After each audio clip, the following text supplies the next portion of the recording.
The Delawares went on ahead in the dusk, and the Mexican John McGill led the column, dropping from time to time from his horse to lie flat on his belly and skylight the outriders on the desert before them, and then remount again without halting his pony or the company which followed. They moved like migrants under a drifting star, and their track across the land reflected in its faint architecture the movements of the earth itself. To the west, the cloud banks stood above the mountains like the dark warp of the very firmament, and the star-sprent reaches of the galaxies hung in a vast aura above the riders' heads.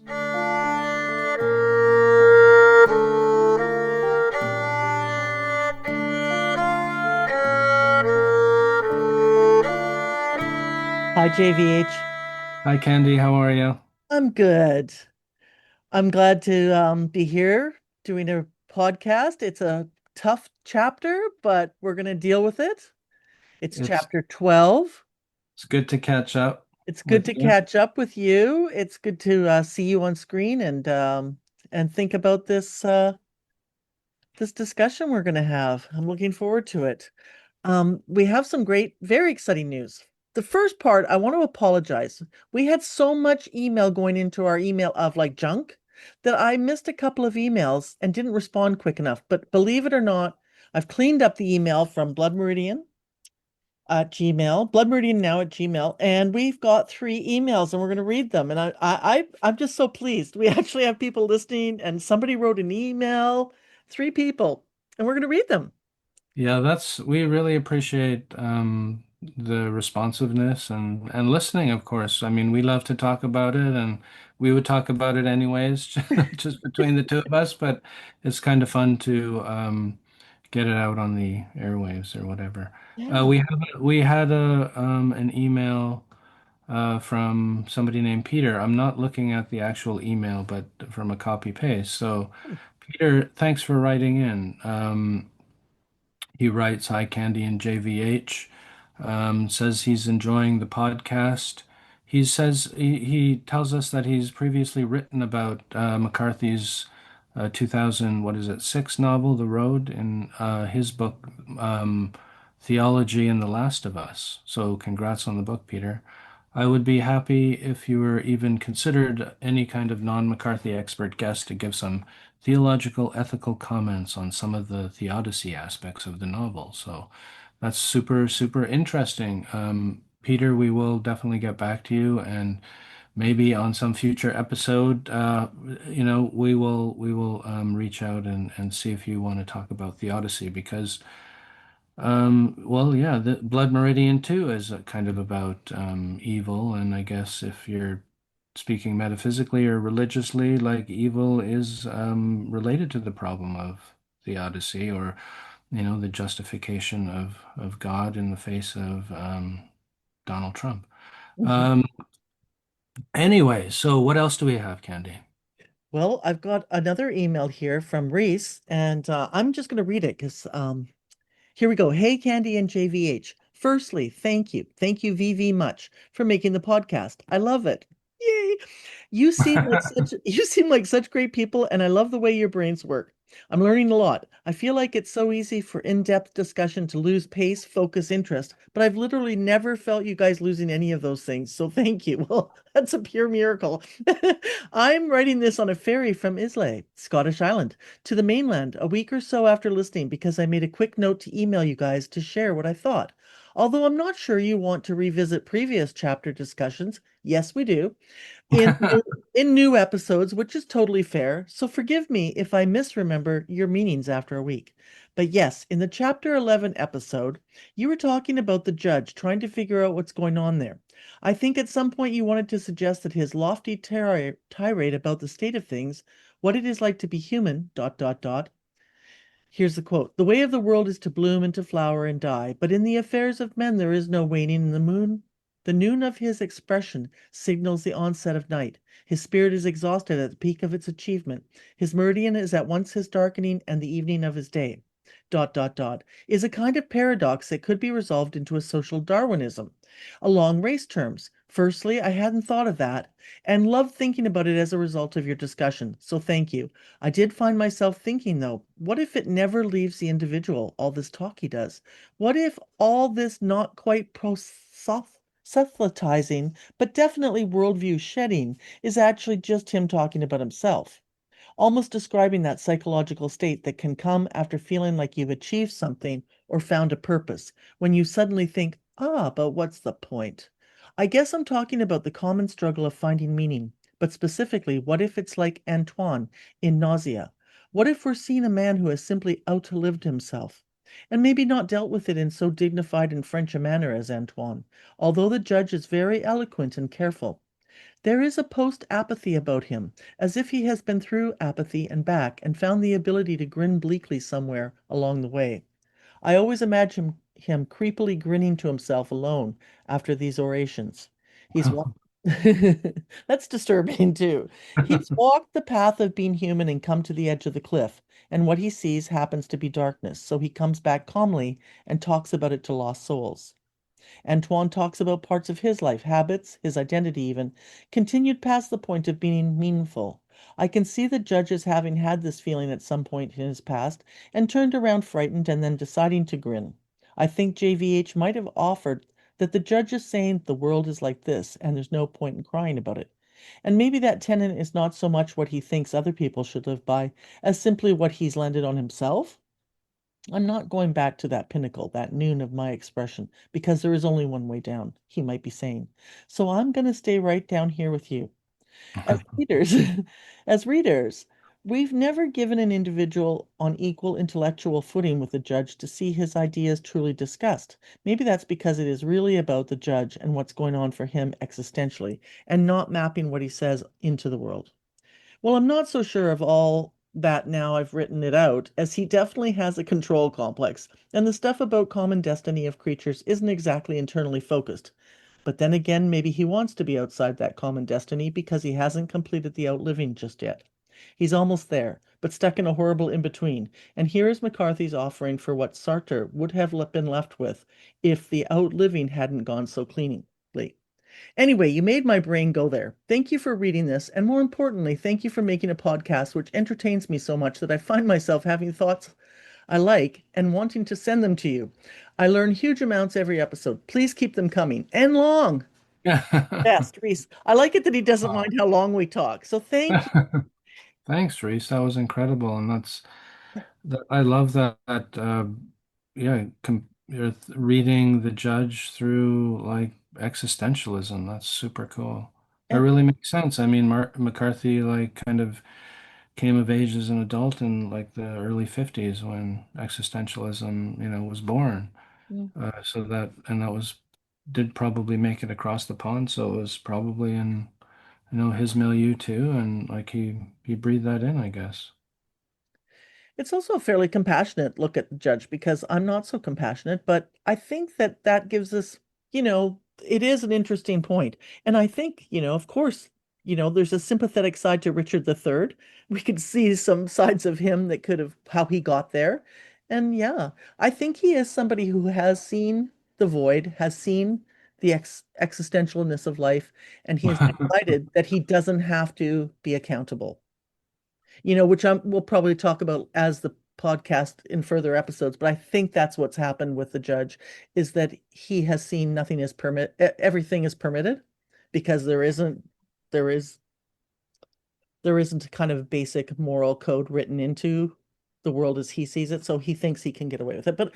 But definitely you've got us thinking too. So we really a very thoughtful, two thoughtful emails. Thank you. We have one Yeah. more, JVH. Amazing. Yeah. I mean, Candy, thanks for all that comment too. Like, I mean, it's like nihilism as sort of the danger of existentialism.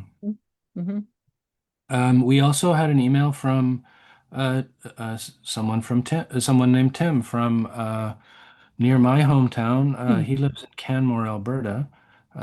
Before that, Nova Scotia, and originally North Carolina. So Tim has gotten around.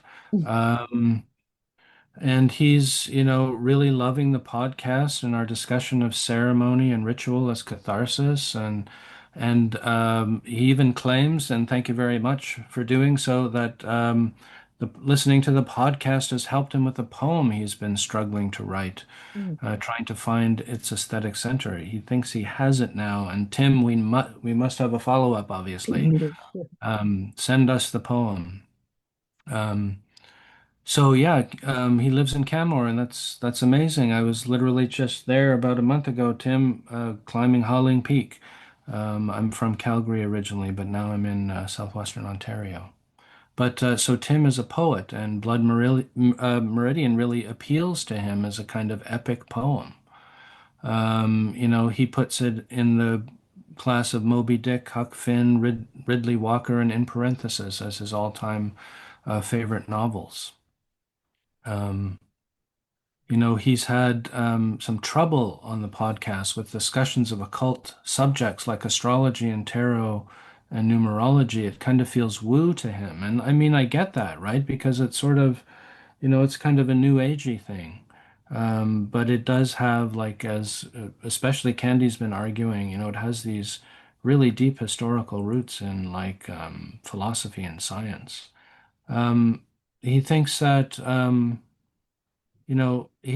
Anyways, but I guess our podcast has made him doubt those kind of assessments of these subject matters. And, he really liked the way we were talking about the Four of Cups as a kind of angelic figure or mystic.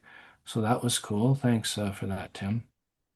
Um, yeah, like it's amazing to have listeners like respond to us and so thoughtfully and at such length in emails. It's really, really great. And I do apologize too because Candy's been emailing and I've been like living a chaotic sort of life the last 4 months. So I will start also responding to emails as well. But thank you so much, listeners. It's amazing. Yeah, thank you so much. Page.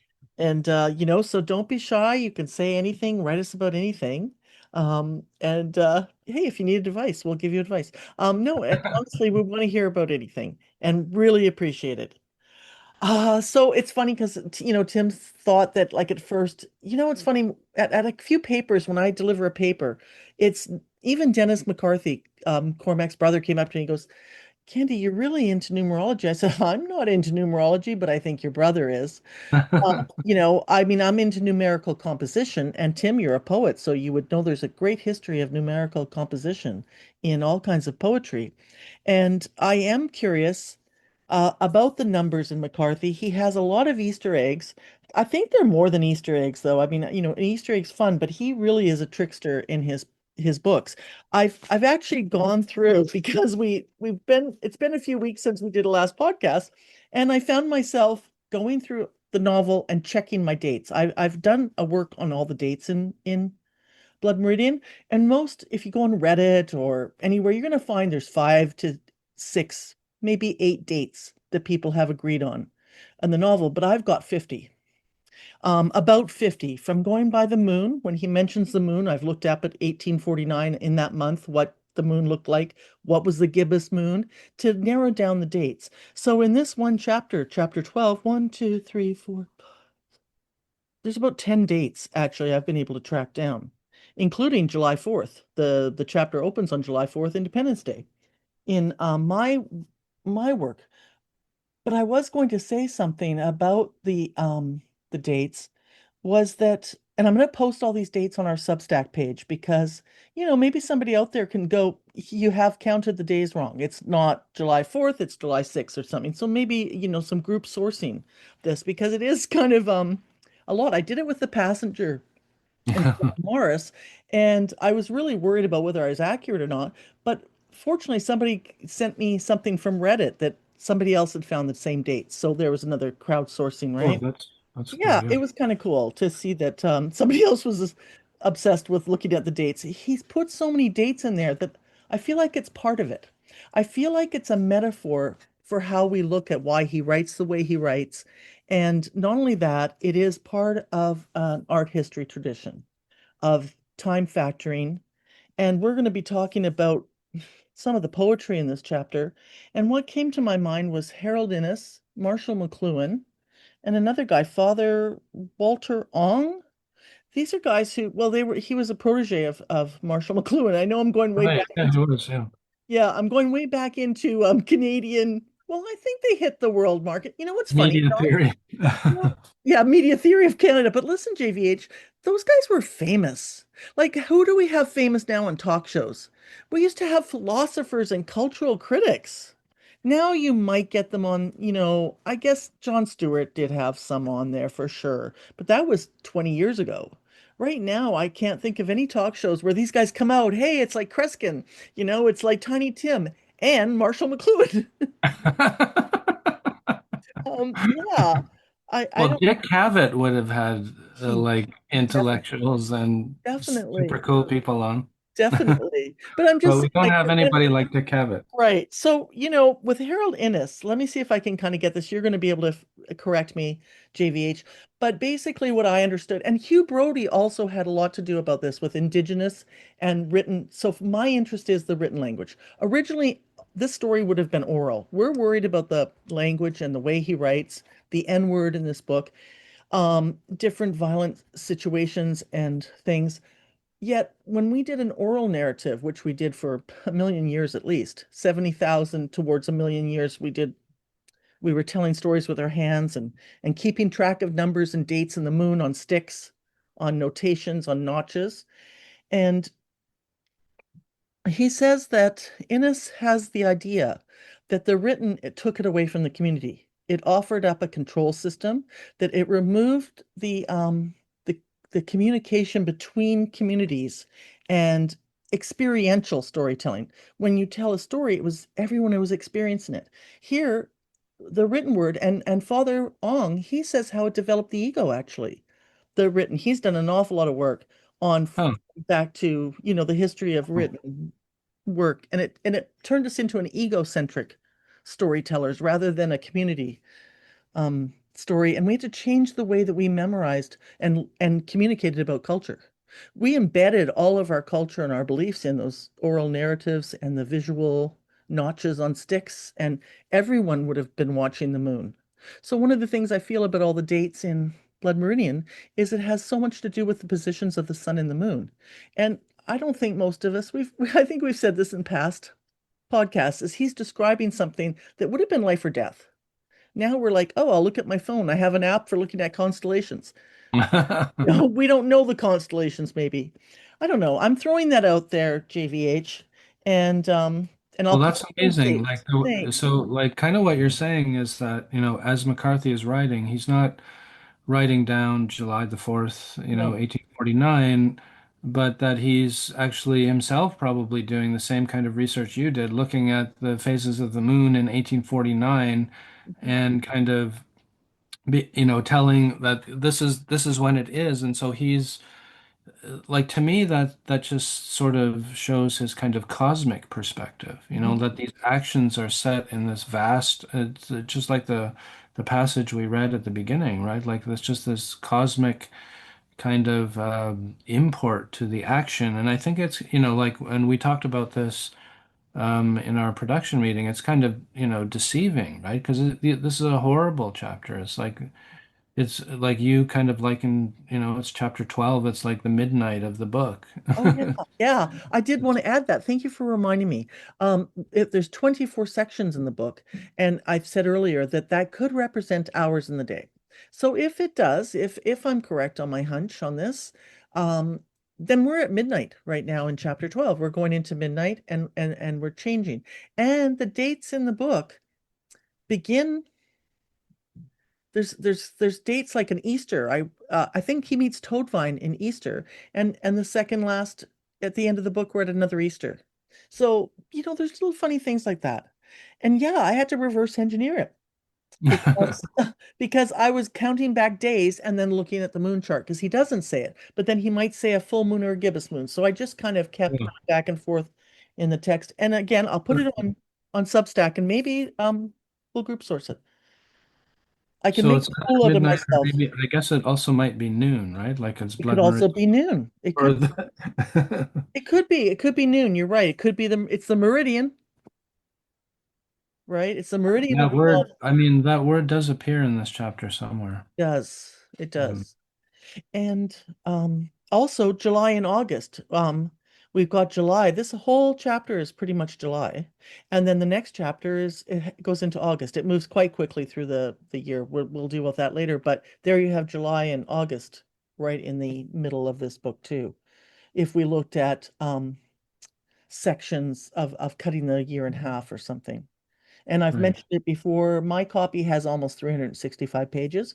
If you were lost in the woods and you didn't know where you were, you could take a corner of this book and turn down a page every day and then unturn it the next year. You could turn down every page, you'd know a year went by. You could unturn the dog ear and go to your second Right. year. Although I Right. don't want anyone to be lost in the woods, especially with For Blood that long. Meridian.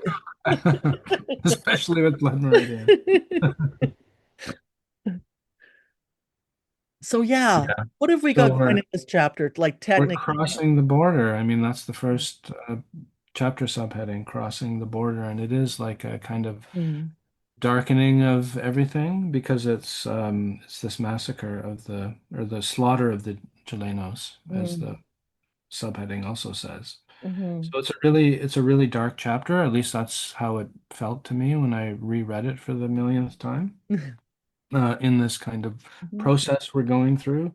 mhm, Like yeah, it's just a really dark chapter, and you know, we were kind of talking about like the language is so epic and it's so beautiful and it's so and we get swept away in the like aesthetic perfection of these sentences. mm, But like it's hard not to it's hard to separate, the kind of aesthetic sublimity of the writing from the absolute depravity of what's going on. And I mean, it's horrifying to read, and so it's like I find this, the grandeur of the language is almost like a challenge to the reader or something, like because you get swept away in it and you start to kind of like maybe attribute that aesthetic glory to the Glanton gang and what they're doing, right? So it's a kind of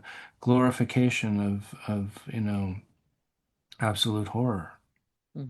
And that's kind of challenging. I mean, I think I don't know, like I don't think McCarthy was using this like intensified language to praise these deeds, because that's what the language is. It's kind of like a epidictic rhetoric. It's like the Mm. language of praise. It's so incredible. Well, here, So is he praising what is happening? Like, and does that justify what is going on, or is it a kind of that intense language? Like what is he saying about it? Is he saying what Walter Benjamin said, that every document of civilization is a document of barbarism? Like is he showing the truth of that? Like the kind of extremes between this, technical, incredible prose and the history that it's recording. well, this is it could almost be an age-old question, but it's definitely a question that we could look at for the last 400 years. You think of American Psycho, you think of Natural Born Killers. These movies have been criticized for being gorgeous and yet depraved. Um, and we wouldn't want them to change, would we? I mean, would it make the same point? However, I think what I'm hearing from you is that this could be a deception. It could be taken as like a glorifying of these characters and their effort for manifest destiny. They're government sanctioned soldiers, mercenaries going out there and doing something for the United States to take over more land and get rid of to commit genocide so they can take over the area. And basically, when we get a couple pages into this chapter, some of the languages is incredible. You read out yesterday to me about legatees, um, being that these riders they're socially and perhaps religiously sanctioned to do this. Well, most definitely religiously sanctioned. And yet we come upon atrocities where this is where the game comes in, is basically they have this idea This is a McCarthy Thermopylae. He's got 19 soldiers going against, you find out, 1,000 villagers, but they go in at 3 in the morning or something, right? Like at 4 in the morning before Right dawn, at dawn, yeah, or right at dawn. right at dawn, and they wake them up in their sleep. They just kill them. And, there's descriptions of this is what you made a good point with me a little while ago when we were talking about the Delawares, that McCarthy cast the Delawares as killing these two babies by going into a tent and pulling out the babies and smashing them together. I can't really say it more delicate than that, you know? And why? Why doesn't he have Glanton do that? Um, was he afraid to? Or did he feel like those would be the people that would do that? You could look at it that way. You might, yeah. Um, Yeah, I mean, and as the Delawares the Delaware kills the babies, a young woman runs up to Glanton's horse and clutches its, legs or something like that. It's a very kind of mm, romantic thing, but I mean, and then we don't hear anything what happens after that, but obviously Glanton just probably just killed her right there mhm, with the mhm, knife, right? Because mhm, she wasn't worth a bullet. mhm. Oh yeah, because they decide to use the least amount of bullets as possible to Yeah. kill as So many people. it's an ambush, right? And Ambush. it's an ambush, and it's they knew they weren't going to kill everybody. They knew they had only a limited amount of time. They knew they would drive the Geleno warriors kind of like out so that they could regroup, so that they had a little bit of time before they would all come back, and they had the overwhelming numbers. Mm, So it's like an ambush. It is deceit, right? It's like a mortal prank in a way, like sort of mhm. like I guess I was somehow thinking of Judge's prank on Reverend Green in the first chapter. Right, right, right. Definitely. But yeah, you mentioned that blood legatees thing, like and that sort of sentence also kind of like was really interesting to me. They rode like men invested with a purpose whose origins were antecedent to them, like blood legatees of an order both imperative and remote. So that's very like again like it's epic language. It's a kind of an epic simile, like it's basically two similes in a row. They rode like men invested with a purpose, like blood legatees of an order. And Mm, of course, like with a simile is a kind of a rational figure, or so some people say. And like we're supposed to say that, they're not men invested with a purpose whose origins are they're not blood legatees, but somehow in some respect they are like them. So there's mm, a kind of distance, right? But at the same time, the sort of beauty of the simile makes us kind of like project into the Glanton gang, like this kind of like higher cosmic kind of import or something like that.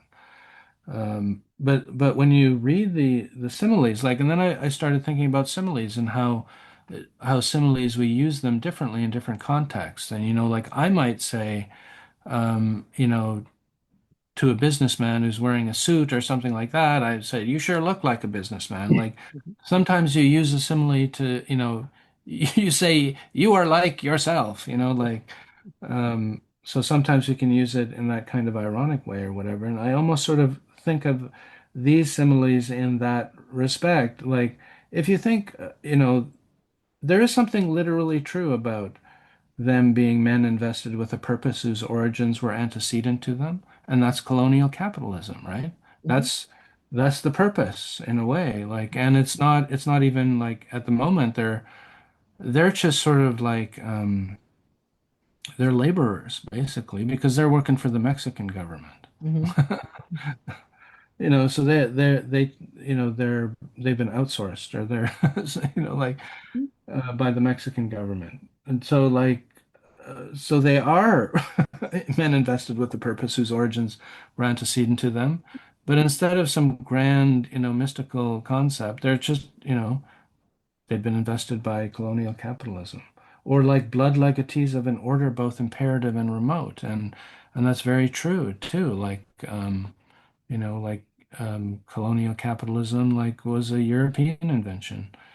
Um, and it was the capitals of Europe were remote from the deserts of Mexico or whatever. Mhm. But they were still imperative, so like in a funny way, the epic sort of language makes us think that McCarthy is investing these guys with some kind of mystical like stature, Mhm. when he's actually kind of being like brutally sarcastic and in the most subtle way. Like Mhm. so, like it's kind of like a satire or like a mock epic or something like that. Yeah, I think so. I think you're right, which brings us back to American Psycho too, where it was uh, you don't go buy business suits and start doing investment banking after that movie. You should stop. You should go get a different job if you see that movie. It's a very stressful job, makes you fantasize about killing women. Yeah, they definitely yeah, it's like you see it in a lot of women's films where someone has to go to a job interview and she comes out, she goes, "Okay, how's this look? Oh, you look like you are a master of the universe. Yes, you look employable. Yeah. You look like someone that someone should hire. Yes." And when really 2 hours before she had, pajamas and diapers and whatever, because this is a bit of a theater. The ambush is a lot of theater to go and trick everybody to sneak in and do this insane attack. Funny dates though, because they don't kill everybody. Of course, whoever lives has to chase after them. And they have this was an ambush, but in a few pages later, they have their first stand on this whole campaign. And it's Friday the 13th, which I thought was kind of cool. Talking about this bad luck of what they've done. Now they're gonna have to face it, right? And you're saying that this chapter starts on July the 4th? I believe it does, yes. That's really According to my math. and I sense a satirical intention behind that if that's the case. I think so too. Absolutely. Who was the president? Was it Polk or was it Tyler? They were probably doing something quite like, let's have donuts on the White House lawn or something. They're probably doing something quite, or make a quilt on the White House lawn or something. I don't know, It's a good photo op. yeah. So I think so too with the July 4th on this chapter, definitely. Independence Day, I'd say. Um, definitely. Um, very violent scene. We have we have some of the first mentions of having necrophilia. I think we may have had it a couple of chapters ago too, but oh yeah, we did. Hey, there's more Mentioned enough that actually. you could have in Blood Meridian, but we had Or in Cormac McCarthy. Or in Cormac McCarthy, that's right. Sex with dead bodies, menstrual wounds, sex with the women, of course, before they get killed. Maybe having sex and then killing them happens in this. And, the dead babies made me think about Vietnam, that there was always a story that Vietnam vets came back from their tour of duties and that college students and neighbors and people in their communities called them baby killers. Apparently, that is not true.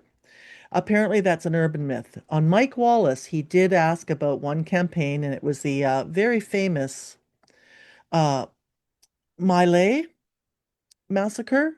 And he Okay. said, "So you killed women and children and babies?" And the soldier said, "Yes." So that was one aspect where it got the rumor of baby killers. But in general, there was no killing babies.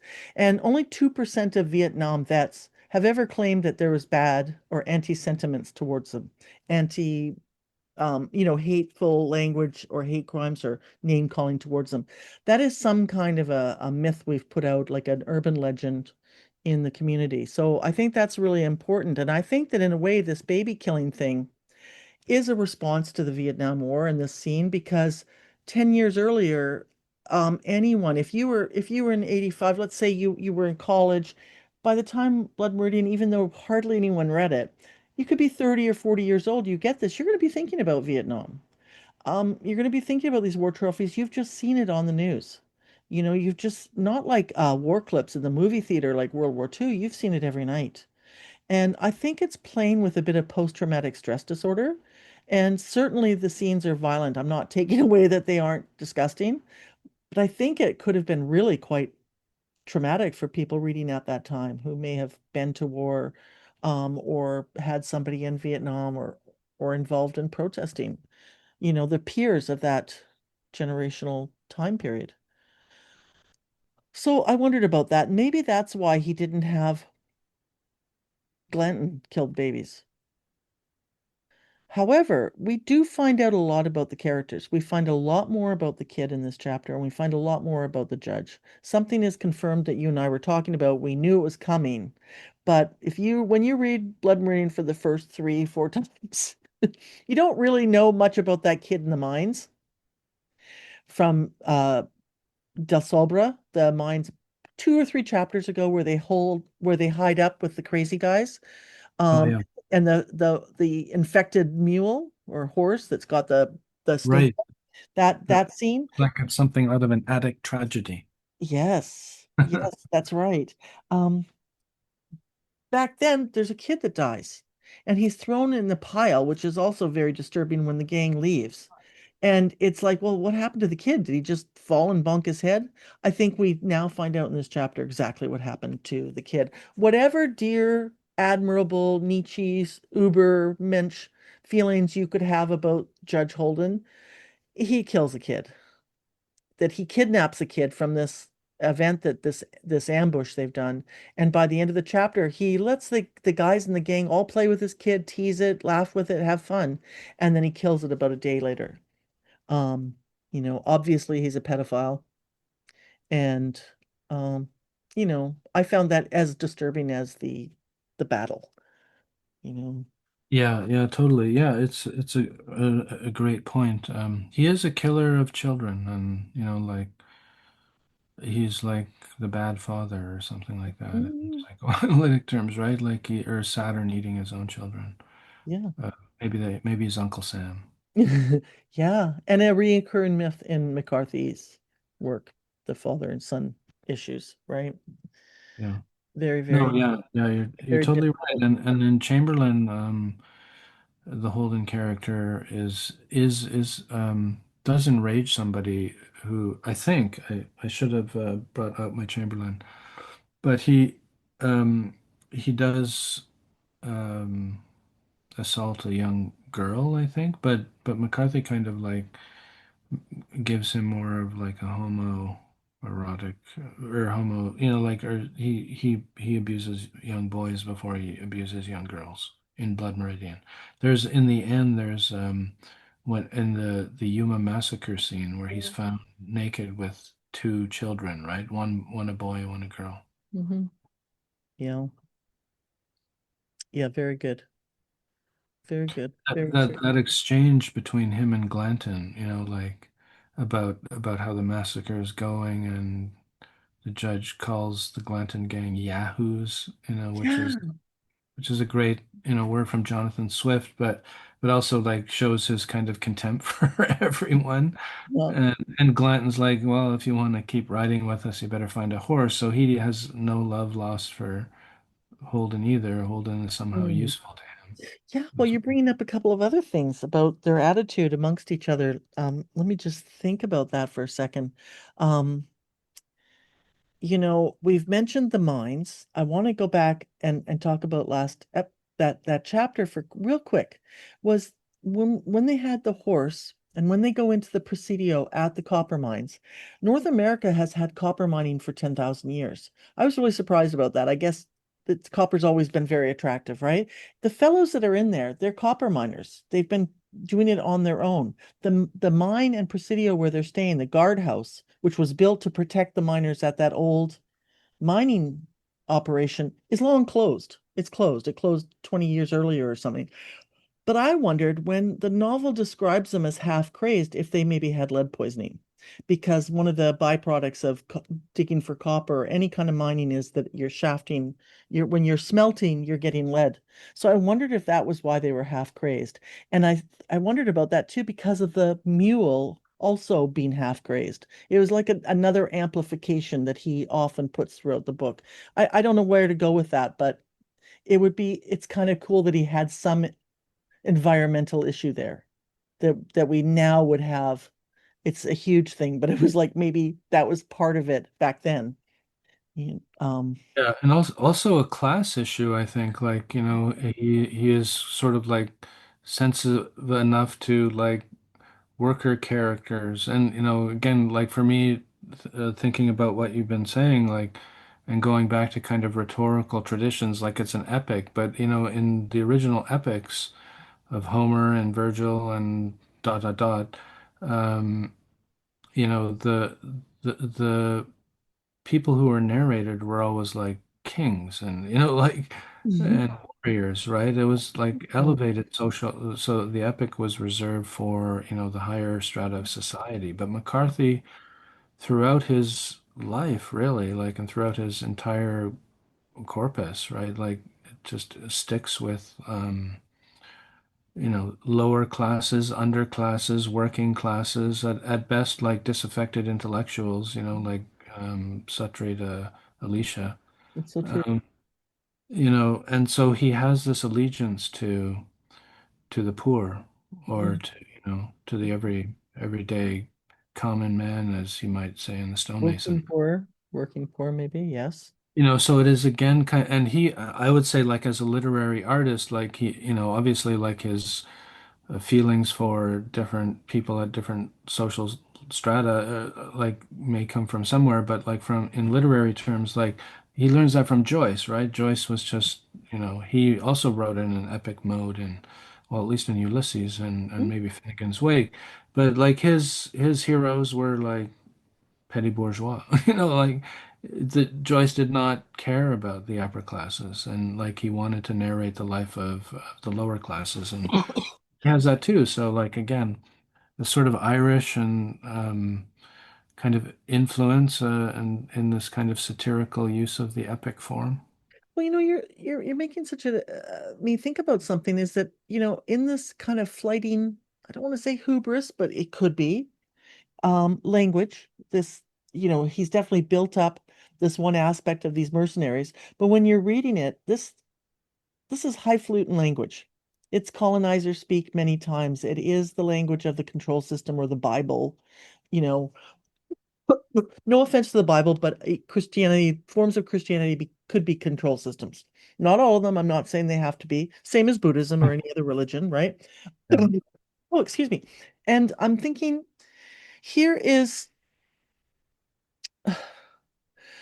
we've talked about it. Is this a reliable narrator in this novel? So they're building up these. He's kind of the narrator, or she is pretentious in a weird way. They're almost like John Shedden, his old buddy. Oh, Esquire, and and it's made me think back some of the things you've said about this tone of this language back to that famous page 4 sentence. And not in all the world's turning was there a land so wild and barbarous. In the same way that there was no baby killers, it it's actually a wrong thing. It is not the last wild land. And in 1850, the American West is not the last of the wilderness. In fact, there was way more wilderness in 1850 than there is in 1985. Oh yeah. And then there's way more wilderness in 1985 when he wrote it than there is for us today. And Yeah. still, 1/4 of the world is wilderness. So 1/4, Scotland has wilderness. Maybe the rest of Europe doesn't, but Canada has wilderness. United States, I would say if you got off the wrong trail in Jellystone Park, Yogi Bear's gonna get you. You better be careful. It's so easy to get lost. And getting lost is actually a weird part of this story is how they stick with the moon and the dates and the time is because it's so easy to get lost. So and if anyone who's listening has ever been hiking and you've ever been in Ontario or Alberta in Canmore and you've hiked, you can see how very easy it is to get lost. In where I grew up, you could be in wilderness in 20 minutes, 15 minutes on the West Coast, and you better be careful. Um, and those trees are big. No one can see you. It's not like in Dateline when they can have the drone go over and you can see between the trees. So, the Arctic, the Amazon, Scotland, Canada, China, there's still wilderness in those countries.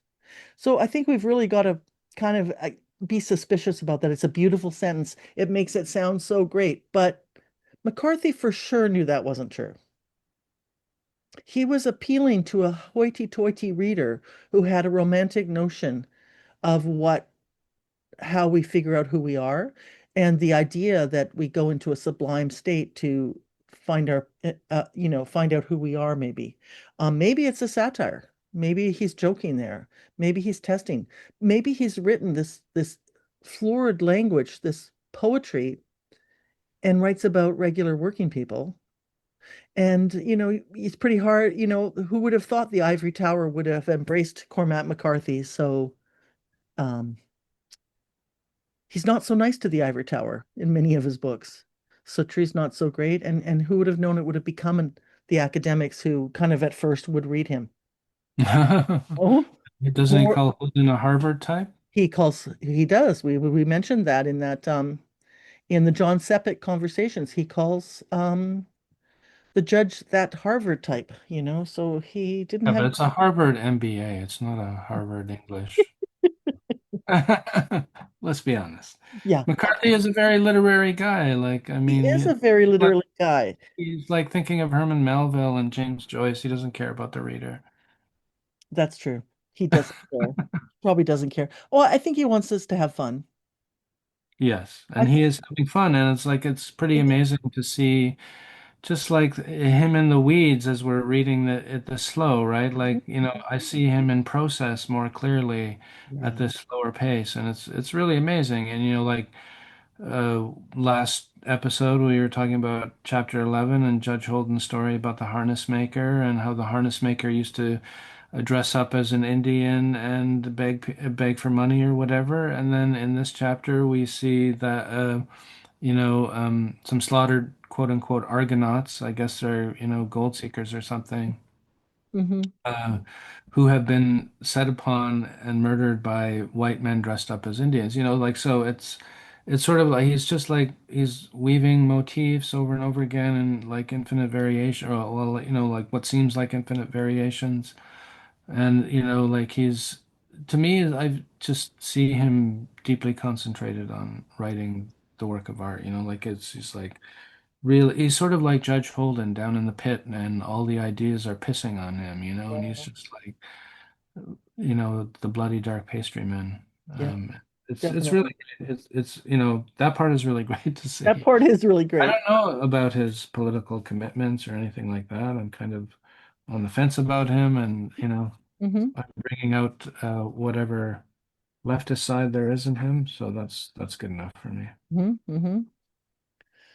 Well, and we may hit upon that later. I mean, certainly, we've had a bit more information about him and his personal life in the last few months. The John Sepich, since he had died, he released those conversations, and this week the Smithsonian Magazine had some, quotes and stories about him, a little bit of background on him. Maybe not a lot, but a little bit of tidbits there. It was kind of interesting.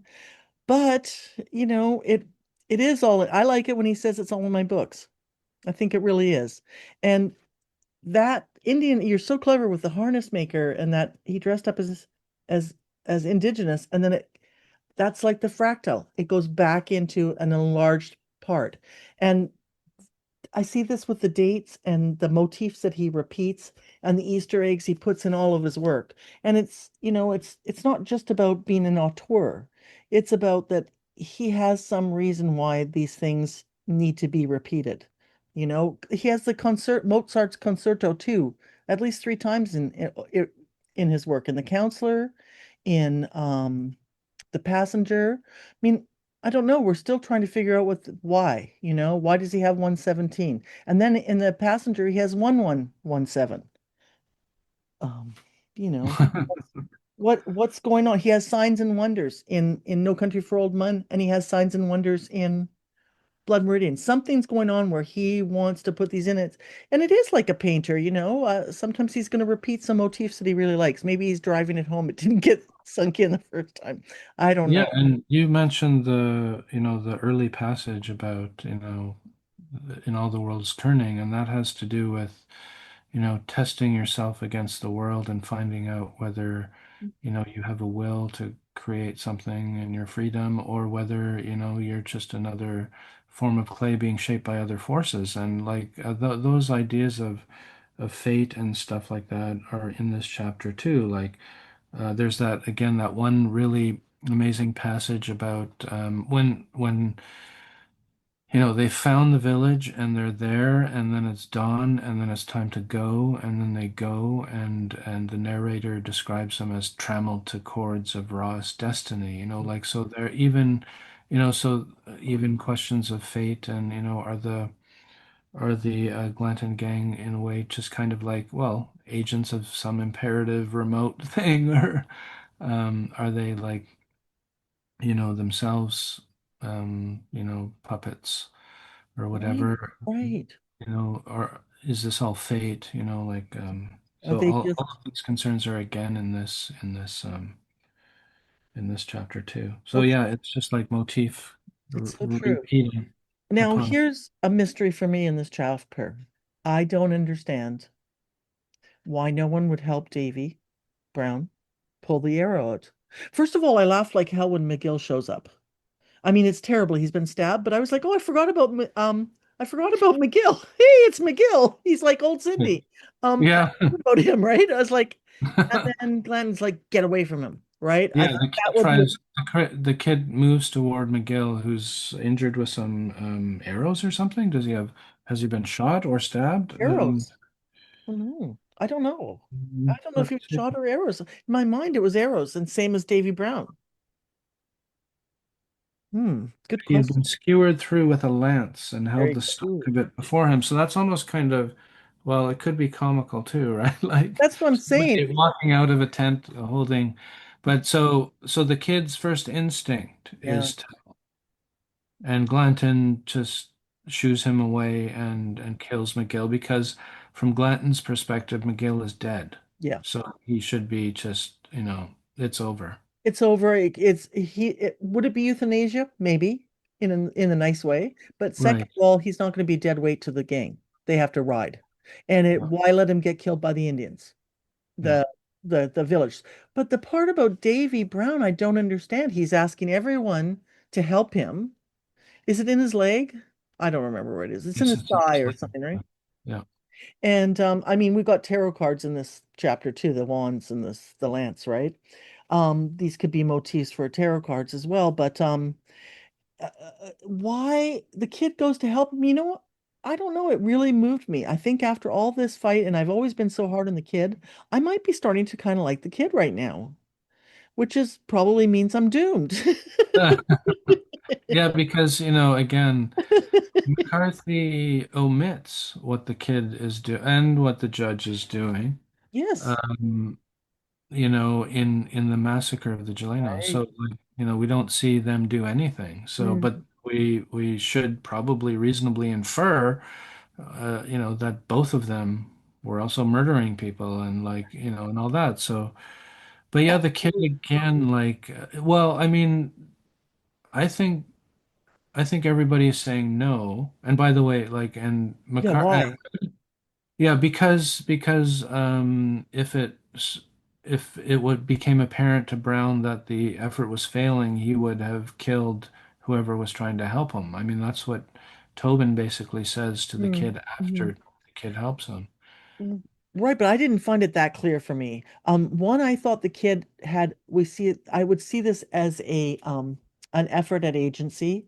I would see it as compassion, and I would see it as good old military. You're helping your company. These are your brothers. This is your band of Yeah, brothers. So yeah, I see it that way, and that the kid had this was a kid that we found out was mindless violence when the novel starts. He's not mindless violence anymore. He's yeah. he's doing his day job to go get scalps, Partisan violence. as unpalatable as that is to us, and how disgusting it was. But in his mind, he's got purpose, I'm assuming. Or he's another puppet. Maybe he's another puppet. But I don't see why. And how would Brown kill him? With what? His gun? I mean, take his gun away. Yeah, I don't I know. guess I just don't But understand. but I think, you're right. Maybe I don't understand either now.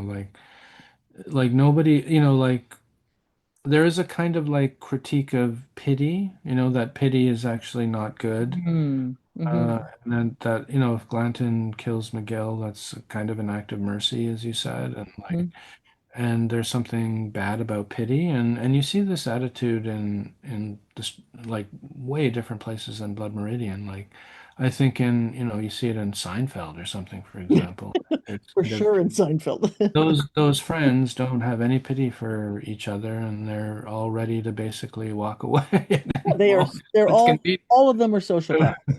I mean, that's So what's it could funny be about something like that here, and the kid is the only one who's not a not a sociopath. sociopath.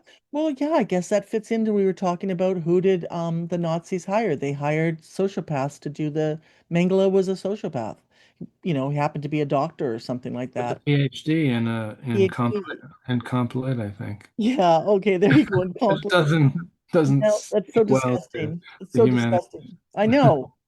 But that is it, right? You find the guy that will do it. You find a guy with a lust for it, and you give them a promotion in the army.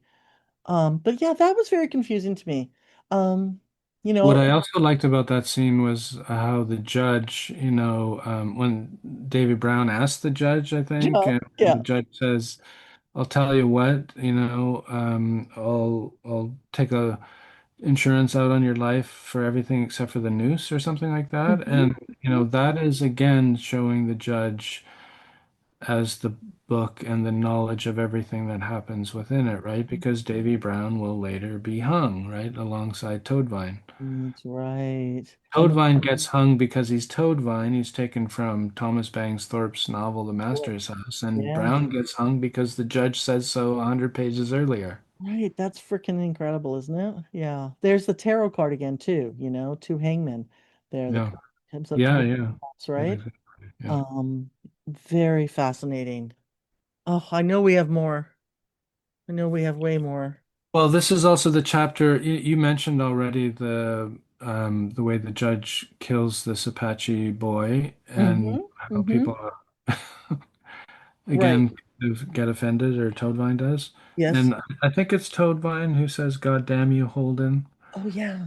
You know, and I guess speaking of existentialism a little bit Yeah. more, like I remember back in the 90s and I don't know if it was the original iteration of the Cormac McCarthy Forum Mm-hmm.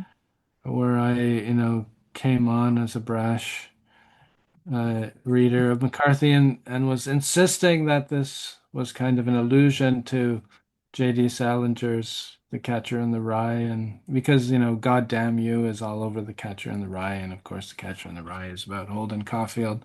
I didn't know about Chamberlain at that moment, but I was so sure that this had something to do with The Catcher in the Rye, and Rick Wallach set me straight. Well, and no, and all respect to Rick Wallach, we didn't know then that McCarthy seems to have been, if you were a writer, I'm probably repeating myself, if you were him in that era, the biggest books would be Naked Lunch, Howl, and Catcher in the Rye. I mean, there were other ones, obviously, there were other books, but those ones were some of the biggest New York Times biggest sellers. Wouldn't you want to lock horns with them? Wouldn't you want to be well received as they were? Of course you would, because it McCarthy wants to know whether he is made of something other than clay. As a writer, you want to know, can I tell a story? Can I engage a reader? You don't care about the reader to give them you don't want to go and give speeches or sign books. That doesn't mean you don't care about the book and the art form. He's Yes. dedicated to his art and providing an experience for us. And in my theory, he's quite possibly reaching back thousands of years to stay in that in an art tradition before we had written language. He's incorporating that into his books. Some of his Yeah. stories, maybe not all of them, but some of them, definitely Blood Meridian. I Um, mean, this is a very, like when you read it out loud. It sounds like a recital, right? Like it has this kind of meter to it that is sort of like rhythmic and hypnotic, like the lapping of the waves or something like that. It's at one point I remember like maybe it was the last chapter I'd written. This sounds like Dionysian dithyrambs or something like that, like Nietzsche's sort of like longed for aesthetic or that, or I don't know if you ever read The Death of Virgil by Hermann Broch. Like I Broch was know. like a concentration camp survivor, and while I think he was in Auschwitz, he composed in his head The Death of Virgil, which is like this massive book with like these humongous sentences that go on, and there's it's the sort of like not even the melody, but more like the rhythm or something that becomes sort of hypnotic. So, like, anyways, there is some kind of, yeah, I don't Yeah, know. well, that's what's happening in Blood Just, Meridian too, which is part of the problem. Is it appropriate, you know, to have this incredible, incantatory, repetitive writing that is distracting us from something actually terrible? And is that is the novel a commentary on that? yeah, Is it a yeah, commentary on how the written language and the book, the languages that for genocide, they took away First Nations languages. They weren't allowed to speak their languages anymore. So they didn't have a voice anymore. They were considered, lower than us. So is that part of what's going on here? I think it is. I think it is. Um, and I think, goddamn you, Holden, again, shows us that somebody said something to him, that they weren't completely afraid of him, that it was, there they were actually being a real person with him. But yeah, it is in the middle of the book. I remember you pointing that out. It's right in the dead center of the book. And it's not it's not the judge that would be Holden Caulfield, it would be the kid who he's the one who says things and the mindless violence. He's the one who's more like a disaffected youth, like Holden Caulfield was. It would be yeah, a mistake to think that this could be the judge, even though yeah. it's called Holden. So I Well, think, in the chapter two or whatever, yeah, when the kid meets the hermit in the kind of in his dugout or whatever, and then he's sleeping, and he wakes up, and the hermit is sort of leaning over him yes, for a kind of mysterious purpose, right? And the kid's like, "What are you doing?" And yeah, the hermit sort of or goes away. or Well, that not so happens. mysterious. Oh, this happens? Or, well, this happens in The Catcher in the Rye, right? Like Holden is kind of like at the end of his rope and he goes to his English teacher's house. I can't remember the character's name offhand, but he falls asleep on the couch or something, and then at some point he wakes up and the English teacher is sort of looming over him in a kind of like, seemingly homosexual advance Yeah, or whatever. yeah. And like, and the judge and the kid, that they have that same kind of relationship. Yes, yeah, yeah. Yeah, when the judge watching the kid riding the horse is like he's just staring at him. There's something there. Maybe the kid was just about too old for him to have sex with him. He was 16. He was too old for the judge. Now we would assume the judge likes 8 to 10-year-old boys because that's who he's killed so far. Well, but he also maybe has a relationship with Black Jackson. Ooh, I've missed that. Yeah. I Hmm. mean, he goes after him at one point, right, and recovers Yeah. him sort of naked. And then there's that scene in the Yuma Hmm. massacre, or before when they kind of take over the camp, where we read that the judge and Jackson emerge from a tent in white robes or something Oh. like that. Oh, well, I will really notice that now. I did not notice that before, and I thought I was really into all the homoeroticism here. Uh,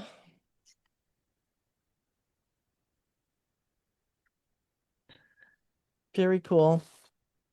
Uh, Yeah. yeah. So one more thing. There's something else here I'm thinking about. I don't know what it is. What is it?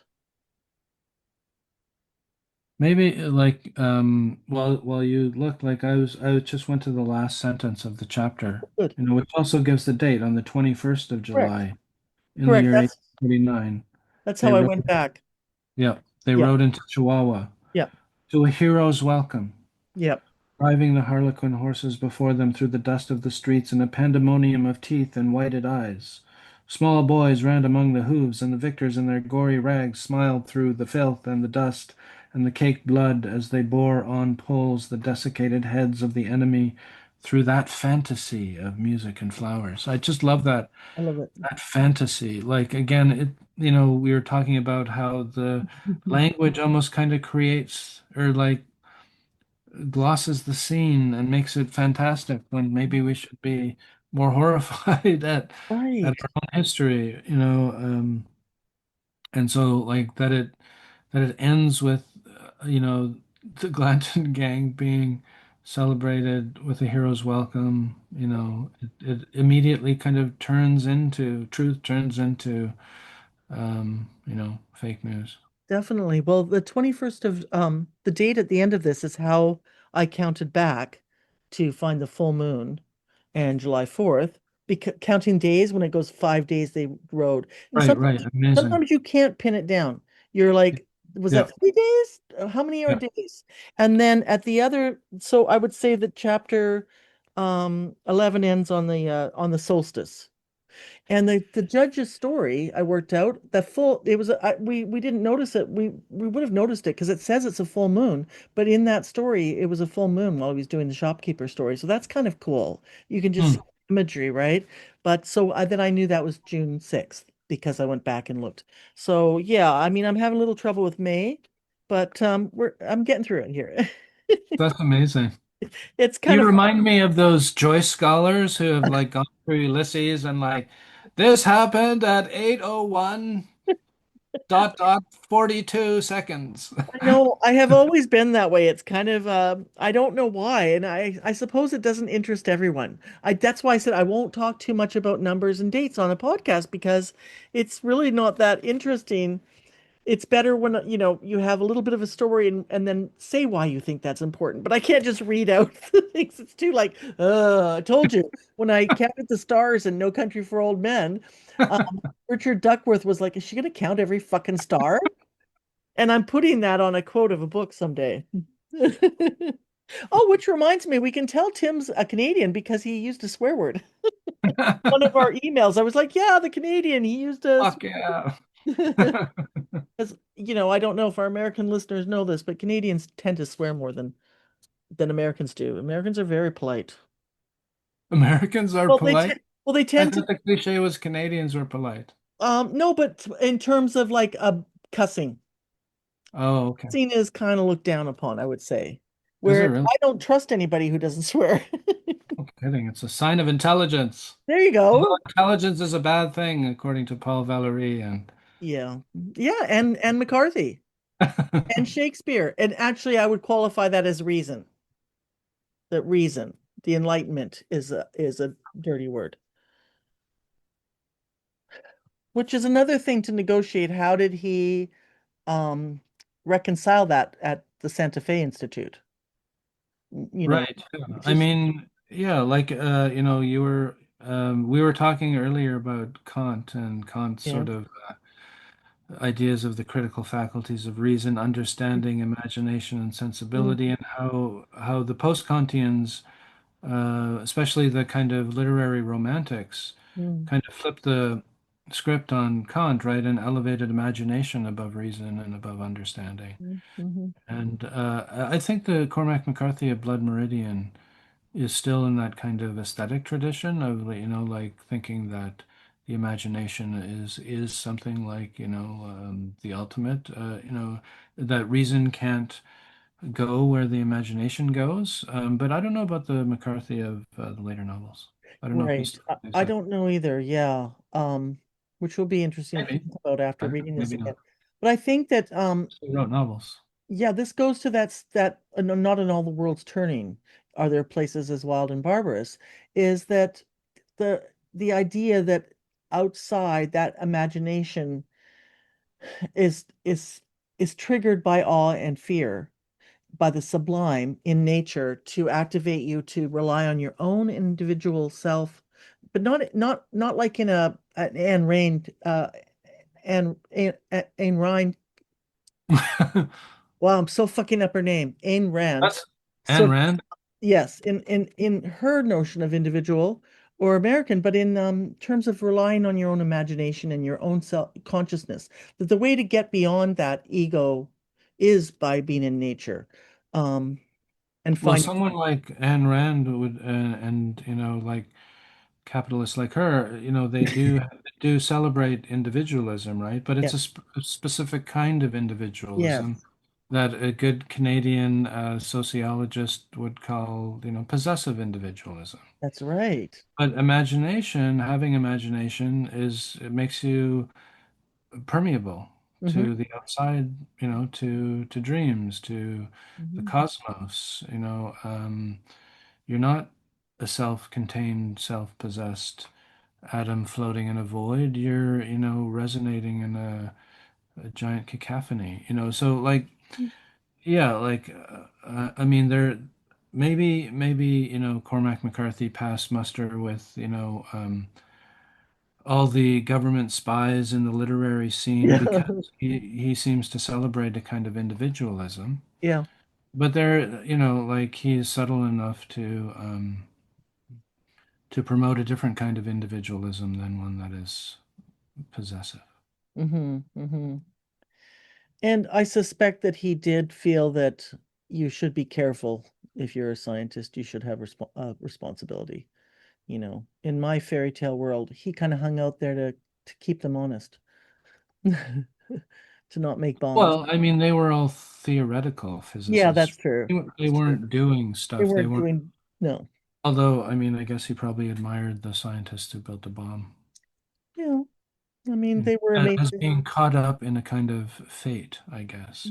It's just they were there. It had to happen according to the powers that be. So, they threw their heart in the common in that fated moment.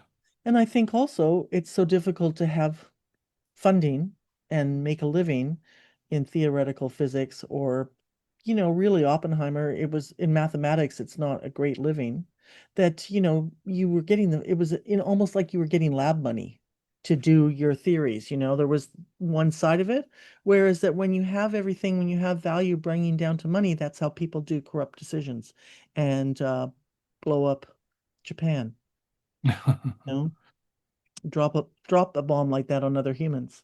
I actually don't know what goes on at the Santa Fe Institute. Maybe there are practical scientists. There are also all sorts of kinds, not just theoretical physicists, but Right. to be linguists there Yeah. as well, and Yeah. other kinds of scientists. So There's he an probably, I mean, archaeobiologist there. Yeah, and they change out. They come and go. he was a scholar, like maybe I shouldn't call him an intellectual because that has a very narrow sound Mhm. to it or Yes, something, but yes. he, like Werner Herzog, read, read, read, read, read, read, read, read, read, like he never Right, stopped reading. And right, so, right. Yeah. he never stopped writing about the working class, but he Hmm. never stopped reading and never stopped being a scholar. So Hmm. that is, that kind of aesthetic is Right. admirable. And and of course he had outsiders. In a way, the kid is an outsider. That's how he landed up being there. He didn't have anywhere to fit in. Bobby Western's an outsider. Alicia's an outsider. Suttree, Lester Ballard. But there is a kind of a Yeah, yeah, not even working class, underclass, beneath the underclass, yeah, beneath the underdog. exactly.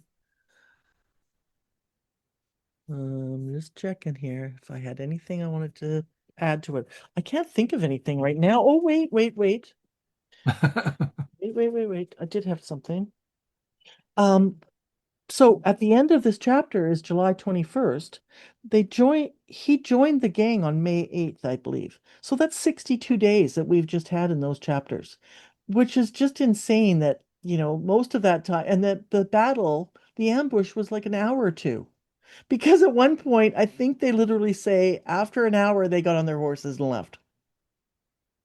So all of that riding and all of that traveling was 62 days, but it's not that long of a time, but it feels like it because of the language. Because It's you're like a boxer training like for a year to have a fight for yeah, the 15 rounds. yeah, yeah.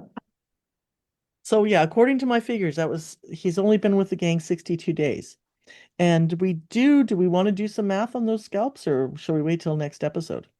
Oh, yeah, maybe let's wait till the Yeah. next episode. Yeah. But you did count the scout or They the scout mentioned they is mentioned. mentioned 128 scalps and 8 heads. I And don't think it's in this chapter. I think it's in the next chapter. Sorry. I gotta dig up my notes on the price per. So there were, I think, three different prices Mhm. for Mhm. children, women, and men. Yeah.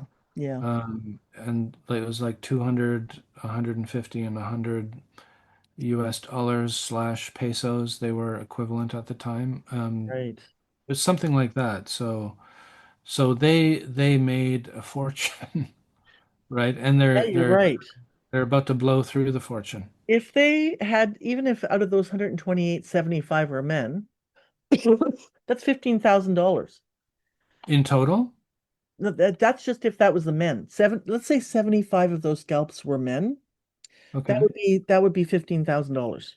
And divided by 19. Yeah,